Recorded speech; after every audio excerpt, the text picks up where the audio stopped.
Hello students, welcome to Sefia online classes. कैसे हैं आप सभी स्टूडेंट? मैं आशा करता हूं कि आप बहुत अच्छे से होंगे।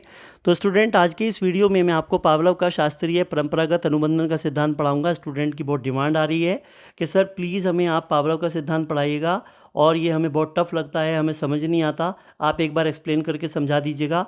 तो स्टूडेंट, मैं आपको एक बात कहना चाहूँगा कि ये बहुत ही सरल और बड़े इजी तरीके से आपको सिद्धांत इस वीडियो में पढ़ाया जाएगा। और आप एक काम करिए, बस इस चैनल को सब्सक्राइब करिए, लाइक करिए, शेयर करिए, और यहाँ पर इस वीडियो को आप शुरू से अंत तक देखिएगा, और निश्चित रूप से ये टॉपिक आपको समझ आएगा और इससे रिलेटेड कोई भी क्वेश्चन आपका गलत नहीं होगा, ऐसा मैं आपको विश्वास दिलाता हूँ। ठीक है स्टूडेंट, चलिएगा स्टूडेंट शुरू करते हैं। इसका परिचय ले लेते हैं सबसे पहले पावलोव साहब का। इनका पूरा नाम इवान पेट्रोविच पावलोव था। इनका जन्म 26 सितंबर 1849 में सोवियत रूस में हुआ था। इन्होंने लार पर शोध किया था तथा इन्हें 1904 में चिकित्सा के क्षेत्र में, चूँकि ये एक डॉक्टर थे, मतलब कि फिजिशियन डॉक्टर थे ये, तो इन्होंने चिकित्सा के क्षेत्र में काम करने के बाद मनोविज्ञान के क्षेत्र में भी काम किया था। और जो चिकित्सा के क्षेत्र में इन्होंने काम किया था स्टूडेंट, तो जो इन्होंने पीएचडी की थी बेसिकली, तो पाचन तंत्र के ऊपर इनका बहुत ही अच्छा अध्ययन रहा है। और इसीलिए क्या हुआ कि इन्हें पाचन तंत्र के अध्ययन के लिए इन्हें नोबेल पुरस्कार से भी सम्मानित किया गया, और ये पहले मनोवैज्ञानिक थे जिन्हें नोबेल पुरस्कार सम्मानित किया गया था 1904 में चिकित्सा के क्षेत्र में। ठीक है, ये भी क्वेश्चन पेपर में आ जाता है, इसको आप ध्यान से कर लीजिएगा। इन्होंने शास्त्रीय अनुबंधन का जो सिद्धांत है वो दिया था, और इनके सिद्धांत के जो नाम हैं वो ये हैं: परंपरागत अनुबंधन का सिद्धांत, और दूसरे नंबर पे देखिए संबंधवादी प्रत्यावर्तन का सिद्धांत, अनुकूलित अनुक्रिया का सिद्धांत, प्रतिवादी अनुबंधन का सिद्धांत, अनुबंधित अनुबंधन का सिद्धांत, एस टाइप थ्योरी, और क्लासिकल कंडीशनल लर्निंग थ्योरी के नाम से भी इनके सिद्धांत को जाना जाता है। अब देखिए स्टूडेंट, अनुबंधन का जनक जो है वो पावलोव को माना जाता है। पावलोव ने अपना सिद्धांत पहले प्रतिपादित किया था, उसके बाद में इनसे इंस्पायर होकर थॉर्नडाइक ने दिया था। ठीक है ना, तो अनुबंधन का जनक पावलोव को कहा जाता है, जबकि अनुबंधन सिद्धांत जो दिया था वो किसने दिया था? थॉर्नडाइक ने दिया था। देखिएगा, इन्होंने अपना सिद्धांत दिया था स्टूडेंट, वो दिया था SR थ्योरी, मतलब इन्होंने कहा था उद्दीपक और अनुक्रिया। बिल्ली, क्योंकि बिल्ली के सामने इन्होंने मछली का टुकड़ा रखा था, तो उसको देखकर वो उछल कूद मचा रही थी उसको प्राप्त करने की, क्योंकि वो भूखी थी। ठीक है ना, तो यहाँ पर वो मैं आपको प्रीवियस वीडियो में ये पढ़ा चुका हूँ, आप देख लीजिएगा प्लेलिस्ट में जाकर। तो SR थ्योरी जो है वो थॉर्नडाइक की द्वारा दी गई थी, और एस टाइप थ्योरी जो है स्टूडेंट वो पावलोव की है, और R टाइप थ्योरी स्किनर की है। इनको इस नाम से भी कई बार पूछ लेते हैं, इसको ध्यान रखना है। पावलोव के सिद्धांत को समझने से पहले इस उदाहरण को समझना बहुत आवश्यक है। माता बच्चों को सुबह नींद से जगाती तो बालक उठ जाता, ये स्वाभाविक उद्दीपक से स्वाभाविक अनुक्रिया है। मान लीजिएगा आपकी पसंद का भोजन आपके सामने रखा गया है, तो नेचुरली स्वाभाविक रूप से आपके मुंह में उसको देखकर लार आएगी, इसका मतलब आप स्वाभाविक अनुक्रिया करोगे। तो भोजन जो आपके सामने है आपकी पसंदीदा, वो तो स्वाभाविक उद्दीपक है, और उसको देखने के बाद में जो आपके मुंह में लार आ रही है वो स्वाभाविक अनुक्रिया है। तो ठीक इसी प्रकार यहाँ पर बच्चे को आवाज़ लगाई गई, आवाज़ लगाने से बच्चा उठ जाता है, तो आवाज़ लगाना ये स्वाभाविक उद्दीपक है, और उसका नींद से जाग जाना ये स्वाभाविक अनुक्रिया है, ये रिस्पॉन्स है। ठीक है, अब माता बालक को उठाने से पहले बल्ब जलाती है, बाद में आवाज़ लगाती है। ठीक है ना, ये क्रिया ज़्यादा कई बार दोहराने से परिणाम ये आता है कि अब बालक बल्ब जलते ही उठ जाता है। मम्मी ने क्या किया कि वो डेली, चूँकि बच्चे को मॉर्निंग में स्कूल के लिए उठाना पड़ता है, अब वो क्या करती, बल्ब जलाती, बल्ब जलाने के बाद में वो उनको आवाज़ लगाती। अब वो ये क्रिया बल्ब जलाने के कुछ सेकंड के बाद में वो आवाज़ लगाती। ठीक है, तो अब क्या हुआ कि बच्चा कुछ दिन के बाद में मम्मी ने आवाज़ लगाना बंद कर दिया, रूम में जाती और केवल बल्ब जला देती। अब बच्चे का जो मॉर्निंग में स्वाभाविक अनुक्रिया है, यानी कि जो वो आवाज़ लगाने से कर रहा था, अब वो स्वाभाविक अनुक्रिया केवल क्या कर रहा है, यानी बल्ब जलाने से जो प्रकाश उत्पन्न हो रहा है, यानी जो रोशनी हो रही है, केवल वो बल्ब जलाने से ही उठ जाता है। इसका मतलब अब बच्चे ने अपने सुबह उठने की जो अनुक्रिया है, बात समझिएगा, उसका अनुबंधन बना लिया है किसके साथ? बल्ब के साथ में। ठीक है ना, तो बल्ब की रोशनी के साथ में अनुबंधन बन चुका है। अब तो मम्मी आवाज़ नहीं लगाती हैं, शुरू में तो लगाती थी, और अब केवल आवाज़ के स्थान पर क्या करती हैं, जाती हैं रूम में और बल्ब जलाती हैं, और बल्ब की रोशनी से ही बच्चा उठ जाता है। ठीक है, चलिएगा स्टूडेंट इनका प्रयोग देख लेते हैं। यहाँ पे पावलोव ने कुत्ते की पैरोटिड ग्रंथि का ऑपरेशन कर लार को एक परख नली में एकत्रित किया। पावलोव ने लकड़ी का एक उपकरण तैयार कराया। इसमें बीच में लकड़ी का एक तख्ता लगा था और इस तख्ते में एक खिड़की लगी थी जिसके द्वारा कुत्ते के सामने भोजन आता था। इस उपकरण में एक स्थान पर एक घंटी यानी कि बैल लगी थी। पावलोव ने इस उपकरण में कुछ ऐसा प्रबंध कराया था कि घंटी का बटन दबाने से घंटी बजने लगती थी और भोजन का बटन दबाते ही कुत्ते के सामने भोजन की प्लेट आ जाती थी। इस उपकरण में कुत्ते की लार एकत्रित करने के लिए एक स्थान पर बीकर की व्यवस्था की गई थी। आप इस चित्र में देख सकते हैं, ये कुत्ता है। और कई बार और मैं आपको जानकारी देना चाहूँगा, एक तो चीज़ होती है स्टूडेंट, यहाँ पर देखिएगा, एक तो होता है टीचर और एक होता है स्टूडेंट। ठीक है ना, तो कई शिक्षण विधियाँ ऐसी होती हैं कि जिसमें जो टीचर होता है वो एक्टिव होता है, लेकिन स्टूडेंट उसमें क्या होता है, वो पैसिव होता है। ठीक है ना, तो और कई बार ऐसा होता है, कुछ विधियाँ ऐसी होती हैं जिसमें टीचर भी एक्टिव होता है और स्टूडेंट भी एक्टिव होता है, और कुछ ऐसी होती हैं जिसमें स्टूडेंट तो होता है एक्टिव और टीचर होता है पैसिव। तो यहाँ पर क्या है, यहाँ पर जो अधिगम करता है वो क्या है, वो पैसिव है, निष्क्रिय है। देखो, इसको तो हाथ पैर बांध दिए गए हैं, आप समझ पा रहे हो ना। इसका मतलब अगर ये आ जाए कि भाई जो पावलोव साहब ने सिद्धांत दिया था, ठीक है ना, तो यहाँ पे जो कुत्ता बंधा हुआ है ना, ये निष्क्रिय है। इसका मतलब जो सीखने वाला है ना, वो सीखने वाला, यहाँ पे जो लर्नर है ना, लर्नर, बात समझिएगा ध्यान से, जो लर्नर है वो पैसिव है और सिखाने वाला जो टीचर है वो क्या है, वो एक्टिव है। इसको इससे जोड़िएगा, क्योंकि पेपर में ये सवाल इस तरीके से नहीं आएंगे, तो आपको समझाने के लिए दिया गया है। ये एग्जामिनेशन में जो आपका पेपर में क्वेश्चन आएगा स्टूडेंट, वो आपके शिक्षा से संबंधित आएगा। एजुकेशन में क्या रोल है इस सिद्धांत का, उसी में कन्वर्ट किया जाएगा आपका ये एजुकेशन इम्प्लीकेशन की तरफ बढ़िएगा आप इनको लेकर। ठीक है, चलिएगा, उसी परिप्रेक्ष्य में मैं आपको समझाऊंगा ये। तो समझ में आया आपके। देखो यहाँ पे इन्होंने क्या किया, यहाँ पे देख सकते हैं आप, जो पैरोटिड ग्रंथि है उसका ऑपरेशन किया। ऑपरेशन करने के बाद में इन्होंने एक नली लगा दी और यहाँ पे नली लगाने के बाद में इसको एक बीकर से इन्होंने अटैच कर दिया। देखो, आप देख पा रहे हैं ना। और यहाँ पे देखो, ये घंटी बजाते ही क्या है कि ये भोजन की प्लेट आ जाती है सामने, है ना। तो इस तरीके से यहाँ पे ये एक एक्सपेरिमेंट इन्होंने किया था। ये कुत्ता है, इसको चारों तरफ से बांध दिया गया है। आप ये समझिएगा कि जो यहाँ पर पावलोव है वो तो टीचर है और ये उसका स्टूडेंट है, तो वो तो एक्टिव है और ये पैसिव है। आप इस तरीके से समझ सकते हैं। ठीक है, चलिएगा आगे देखिए स्टूडेंट। देखिए, पावलोव ने कुत्ते को चारों तरफ से बांध दिया। यह प्रयोग एक साउंड प्रूफ कमरे में किया गया। क्यों किया गया भाई साउंड प्रूफ में, जिससे कि बाहरी जो वातावरण है उसका प्रभाव उसके ऊपर ना पड़े। ठीक है, उसका जो कंसंट्रेशन है वो उन्हीं चीज़ों पे रहे जिस पे पावलोव चाहता है। ठीक है, पावलोव ने कुत्ते की लार ग्रंथि में ऑपरेशन द्वारा एक नली डाली हुई थी तथा उस नली को एक बीकर में डाल रखा था। उन्होंने भोजन का बटन दबाया। भोजन का बटन दबाते ही कुत्ते के सामने भोजन की प्लेट आ जाती।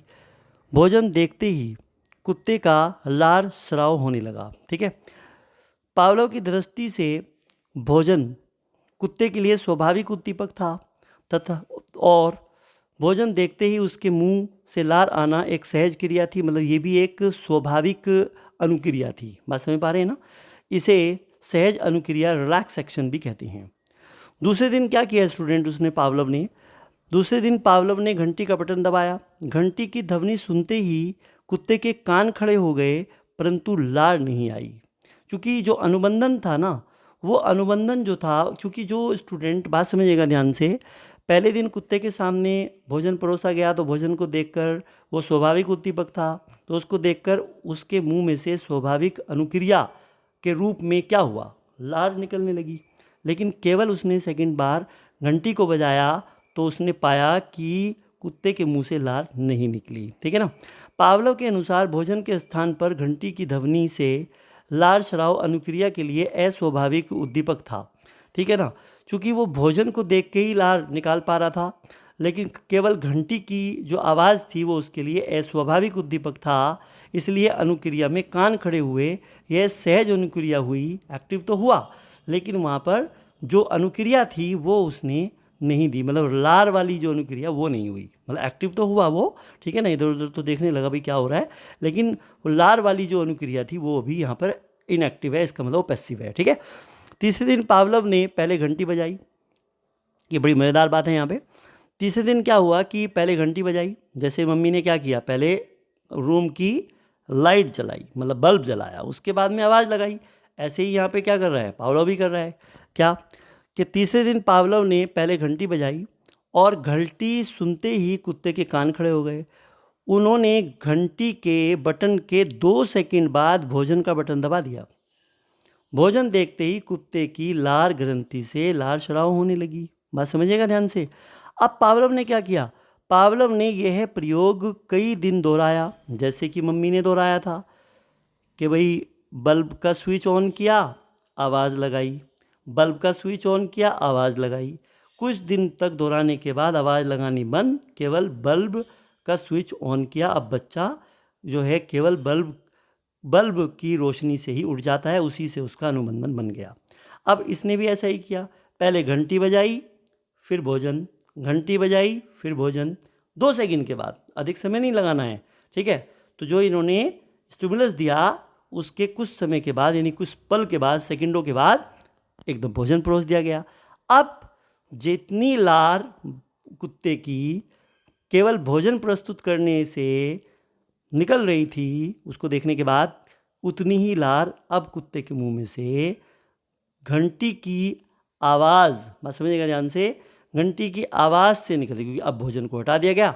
अब भोजन को रिप्लेस कर दिया गया किसके स्थान पर, घंटी की आवाज़ पर। अब यानी भोजन को हटा दिया गया और केवल घंटी की आवाज़ ही उसको सुनाई गई। अब उसकी बॉन्डिंग बन गई, अनुबंधन बन गया कि भाई भोजन तो मिलेगा, क्योंकि वो उसके साथ जोड़ के दिया गया है ना।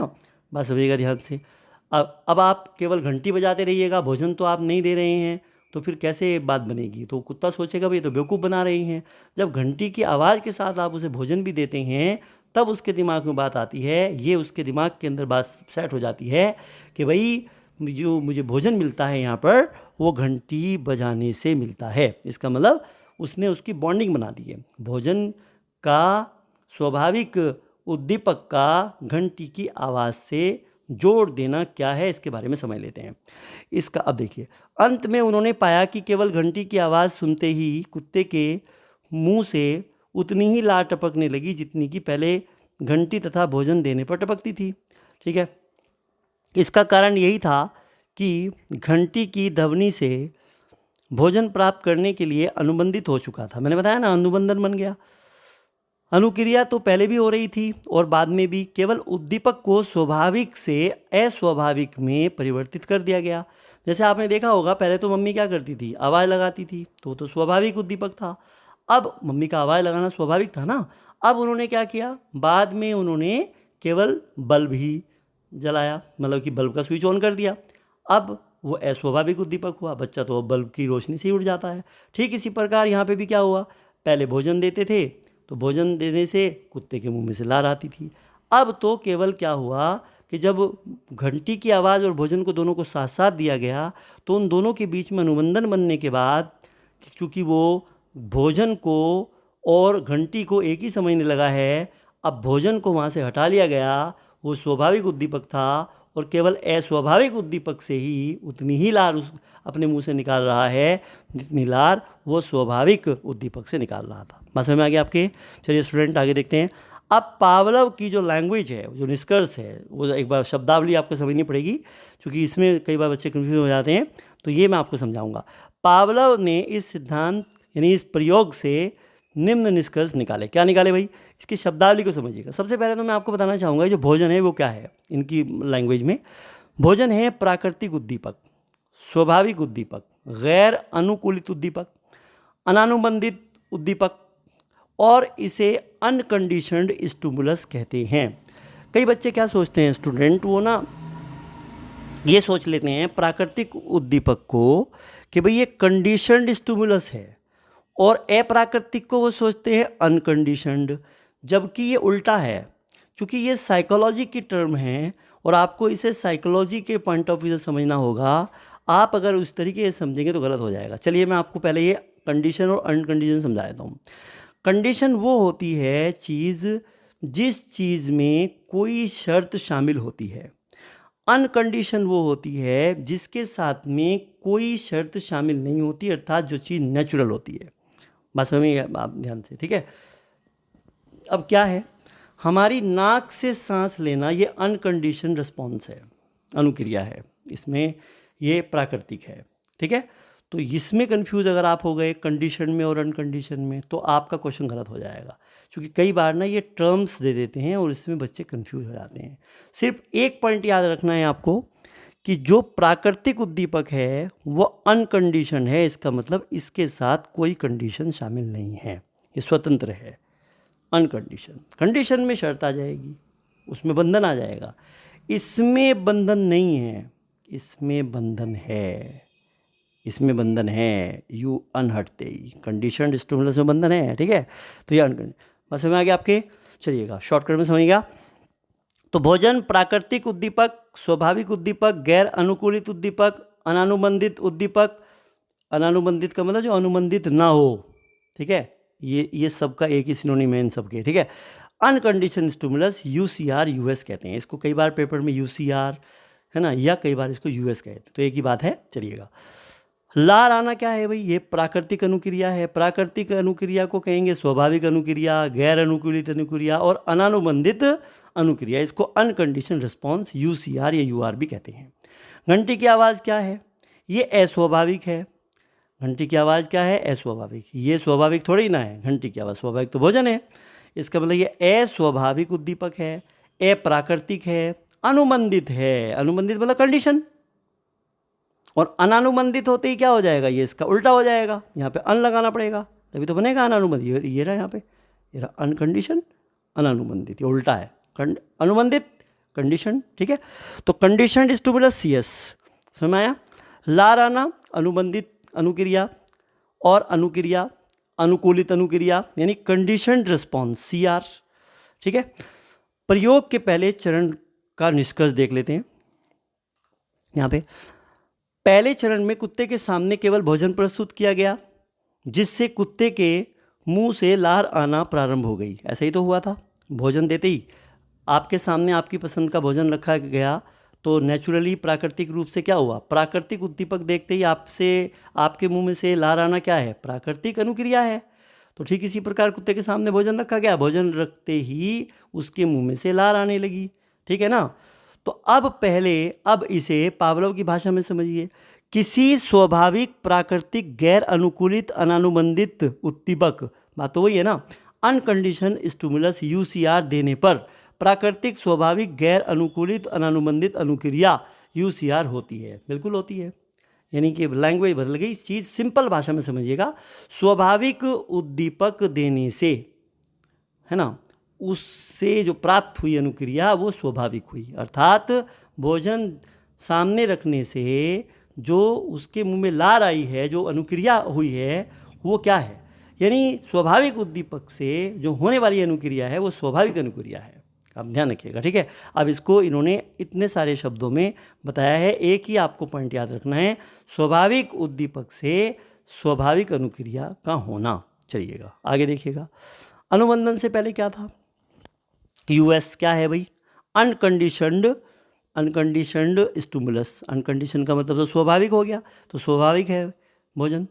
भाई जब अनुबंधन नहीं हुआ था, घंटी कहाँ बज रही थी, वहाँ पे तो डायरेक्ट भोजन दिया जा रहा था, तो वो तो स्वाभाविक था। और यहाँ पे स्वाभाविक ही लार टपक रही थी, इसका मतलब यहाँ पे यू आर है, अनकंडीशन रिस्पॉन्स है, तो यूएस से यू आर हो रहा था, इसका मतलब अनकंडीशन स्टिमुलस से अनकंडीशन रिस्पॉन्स हो रहा था। स्वाभाविक उद्दीपक से स्वाभाविक अनुक्रिया का होना, यही तो हो रहा था अनुबंधन से पहले, ठीक है। क्योंकि घंटी कहाँ बजाई जा रही थी, भोजन दिया, भोजन को देखते ही लार टपक रही है। चलो, किसी भी अस्वाभाविक उद्दीपक कंडीशन स्टिमुलस और स्वाभाविक उद्दीपक अनकंडीशन स्टिमुलस, अर्थात घंटी की आवाज़ प्लस भोजन दोनों एक साथ प्रस्तुत करने से स्वाभाविक अनुक्रिया अनकंडीशनड रिस्पॉन्स सीआर प्राप्त होता है। बहुत ही सिंपल है। सेकंड बार में क्या हुआ था भाई, सेकंड बार में उन्होंने क्या किया कि पहले घंटी बजाई। घंटी बजाना क्या है, घंटी बजाना तो अस्वाभाविक उद्दीपक है, ये रहा घंटी की आवाज़ क्या है, अस्वाभाविक उद्दीपक है ना। और फिर उसके बाद में उन्होंने क्या किया, उन्होंने वहाँ पे अनकंडीशन स्टिमुलस भी दिया। अनकंडीशन स्टिमुलस क्या होता है? स्वाभाविक उद्दीपक होता है, नेचुरल। तो अब उन्होंने पहले घंटी की आवाज़ और दूसरे चरण की बात है ये। हाँ, अब इन्होंने क्या किया, घंटी की आवाज़ प्लस भोजन दोनों जब उसके सामने प्रस्तुत किए तो उससे जो प्राप्त अनुक्रिया हुई वो स्वाभाविक अनुक्रिया हुई, स्वाभाविक अनुक्रिया हुई। इसका मतलब उतनी ही लार टपका रहा है जितनी कि बिना घंटी की आवाज़ के टपका रहा था, ठीक है ना, क्योंकि भोजन सामने है ना। चलिएगा, अब यहाँ पे देखिएगा, condition stimulus plus unconditioned stimulus is equal to U R. बात समझने का प्रयास करेंगे यहाँ पर। तो देखो, यहाँ पे इसको ना पावलोव की भाषा में लिखा गया है, बात ध्यान दीजिएगा, ये आप इसको हिंदी में समझिएगा। कंडीशन स्टिमुलस का मतलब क्या हुआ? अस्वाभाविक उद्दीपक। अस्वाभाविक उद्दीपक क्या है? घंटी की आवाज़। ये देखिए, यूएस अनकंडीशन स्टिमुलस यानी स्वाभाविक उद्दीपक भोजन। पहले घंटी की आवाज़ फिर भोजन, दोनों साथ साथ दिए गए। 2 सेकंड के बाद भोजन दे दिया, पहले उसने घंटी की आवाज़ दी। तो अस्वाभाविक और स्वाभाविक दोनों उद्दीपक देने से जो रिस्पॉन्स आया है वो स्वाभाविक आया है, अनकंडीशन रिस्पॉन्स आया है। अनकंडीशन रिस्पॉन्स का मतलब स्वाभाविक अनुक्रिया हुई है। देखो ये रहा, ठीक है ना, ये आप देखिए अनकंडीशन रिस्पॉन्स, ठीक है स्टूडेंट, देखिएगा। अब यहाँ पे देखिएगा स्टूडेंट, हम बात करेंगे आपसे, नेक्स्ट मोस्ट इम्पॉर्टेंट है। तो यहाँ पे ना ये अनकंडीशन रिस्पॉन्स है स्टूडेंट, तो यहाँ पे इसमें करेक्शन कर लेंगे आप, यहाँ पे यू आर कर लीजिएगा, इसमें आप यू आर, देखो ये रहा यू आर, है ना, इसमें यू आर हो जाएगा, बस कोई दिक्कत नहीं है, आगे चलेंगे। अब देखिएगा, अब पावलोव ने तीसरे चरण में स्वाभाविक उद्दीपक अनकंडीशन स्टिमुलस यूएस को अनुबंधित उद्दीपक कंडीशनड स्टिमुलस सीएस से रिप्लेस कर दिया। मतलब क्या हुआ? तीसरे चरण में मैंने आपको बताया था कि उसने क्या किया, क्योंकि उसने पहले घंटी की आवाज़ सुनाई, उसके बाद भोजन दिया, कई दिन तक जब वो ये मतलब कई बार मतलब उन्होंने जब ये प्रक्रिया की, तो अब उन्होंने क्या किया, जब उसका अनुबंधन बन गया घंटी की आवाज़ से उस कुत्ते का, तो उन्होंने वहाँ से जो स्वाभाविक उद्दीपक था उसको हटा लिया और उसके स्थान पर उन्होंने अस्वाभाविक उद्दीपक को प्रस्तुत कर दिया। बात समझ पा रहे हैं आप? प्रस्तुत कर दिया। अब जब प्रस्तुत किया तो उससे क्या हुआ, अब वो देखिएगा आप, अनुकूलित अस्वाभाविक उद्दीपक यानी जो कंडीशन स्टिमुलस है सीएस दिया गया तथा कुत्ते के प्रति अनुकूलित तथा अनुबंधित अनुक्रिया की। इसका मतलब ये हुआ कि अब वो जो क्रिया हुई है वो वहाँ पर अनुबंधित क्रिया कहलाई जाएगी। अनुबंधित क्रिया क्यों कहलाई जाएगी, इसको समझिएगा आप। वो इसलिए कहलाई जाएगी स्टूडेंट्स, क्योंकि जब उसने केवल क्या किया कि वो अब केवल घंटी की आवाज़ से ही लार को निकाल पा रहा है और उतनी ही लार उसके मुंह में से निकल रही है जितनी लार केवल भोजन को देखकर या सेकंड टाइम में घंटी की आवाज़ और भोजन दोनों को एक साथ प्रस्तुत किया गया था तब निकली थी। अब तीसरी बार में तो भोजन को हटा दिया गया है, केवल घंटी की आवाज़ से ही लार निकाल पा रहा है। इसका मतलब कुत्ते को यह आभास हो गया है कि भाई भोजन मिलेगा, यानी कि उसने अनुकूलन स्थापित कर लिया है, अर्थात उसकी अनुबंधन बन गया है। इसलिए अब ये जो अनुक्रिया है ये अनुबंधित अनुक्रिया कहलाएगी। बस समझ में आ गया आपके? ठीक है स्टूडेंट, तो देखिएगा, तो अनुबंधन के बाद घंटी की आवाज़ कंडीशन स्टिमुलस सीएस से सीआर लार टपकना, ठीक है। तो कंडीशन स्टिमुलस से अब कंडीशन रिस्पॉन्स आ रहा है, यानी कि अस्वाभाविक उद्दीपक से क्या होगा, अस्वाभाविक अनुक्रिया हो रही है। भोजन तो गायब है ना। अब कंडीशन स्टिमुलस क्या है? घंटी की आवाज़, ये स्वाभाविक थोड़ी ना है। और कंडीशन स्टिमुलस को हिंदी में क्या कहते हैं? अस्वाभाविक उद्दीपक। और उसके प्रति जो क्रिया हो रही है वो क्या हो रही है बताइएगा? कंडीशन रिस्पॉन्स हो रहा है ना। चलिए, अब यूएस क्या है? भोजन। यूआर क्या है? लार टपकाना। सीएस क्या है? घंटी की आवाज़, प्लस यूएस क्या है, भोजन। क्या हो रहा है यहाँ पे, यूआर, लाट टपकाना है, क्लियर। चलिएगा, सीएस क्या है, घंटी की आवाज़, सीआर क्या है, लाट टपकाना। ये तो सब मैं आपको टर्म समझा चुका हूँ ना, आप तो समझ में आ गए होंगे ना आपके। Unconditioned stimulus, unconditioned response, conditioned stimulus, unconditioned stimulus, unconditioned response, conditioned stimulus, conditioned response. समझ में आ रहा होगा सब। पावलव ने प्रयोग के बाद यह निष्कर्ष निकाला कि जब भी किसी स्वाभाविक अनुबंधित उद्दीपक के साथ किसी प्राणी को अनुकूलित कर दिया जाता है तो वह प्राणी उस उद्दीपक का प्रभाव भी स्वाभाविक अनानुबंधित उद्दीपक की तरह आने लगता है। इस संबंध को प्रत्यावर्तन कहा जाता है।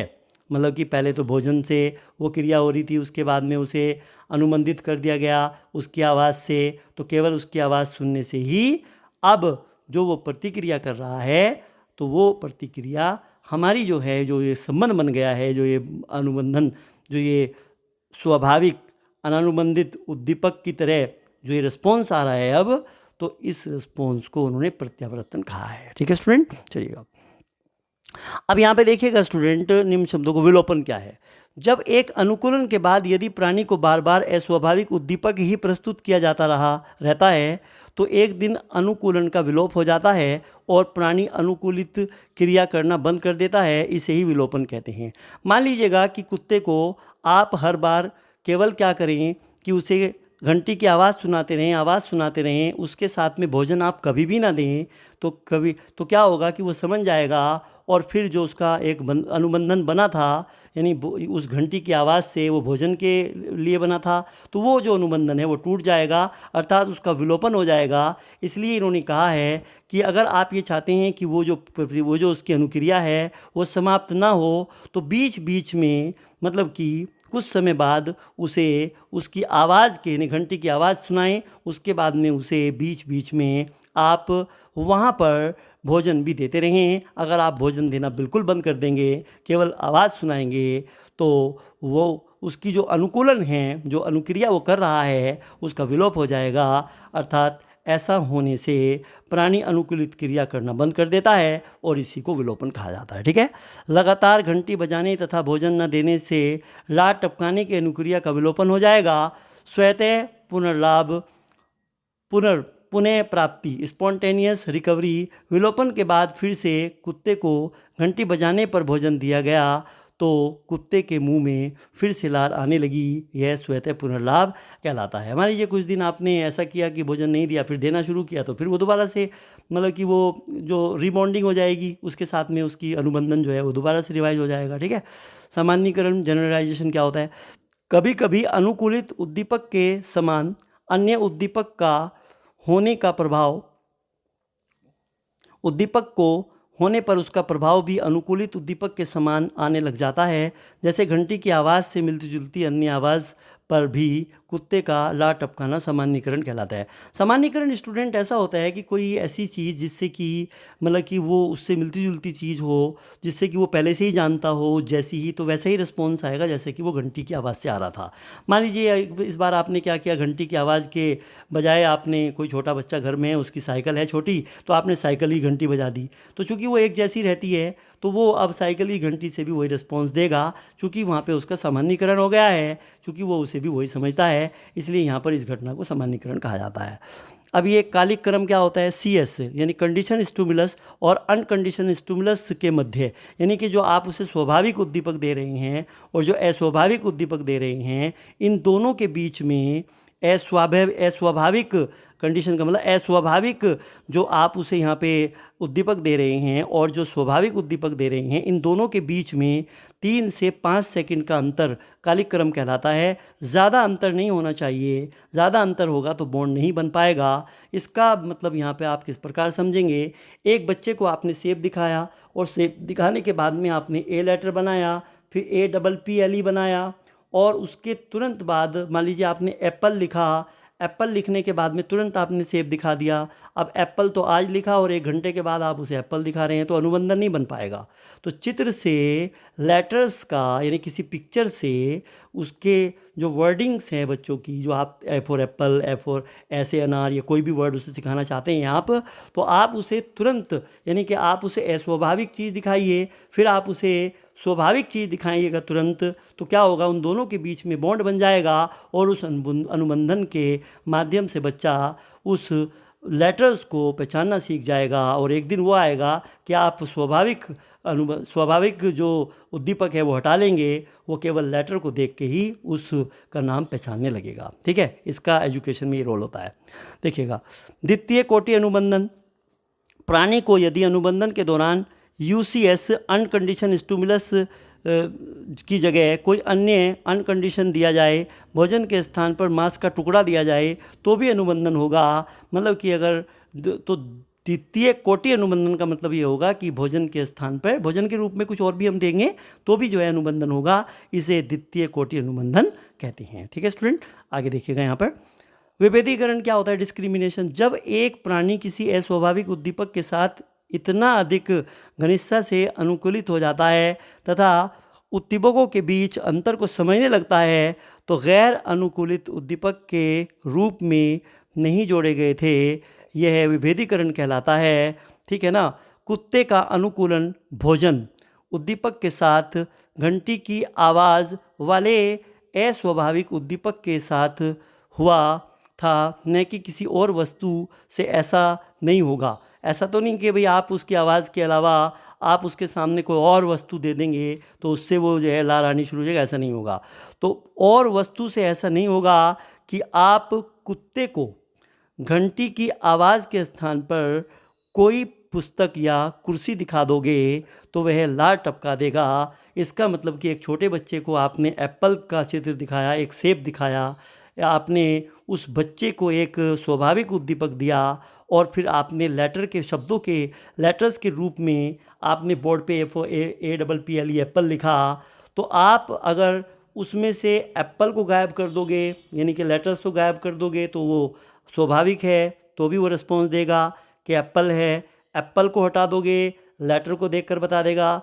लेकिन आप वहाँ पर एप्पल लिखकर उसके सामने बुक प्रस्तुत कर दोगे, क्योंकि वो उन दोनों चीज़ों में विभेद करना सीख गया है कि नहीं भाई ये लेटर तो उससे जुड़ा हुआ है, इसलिए यहाँ पर इसका ये रोल है।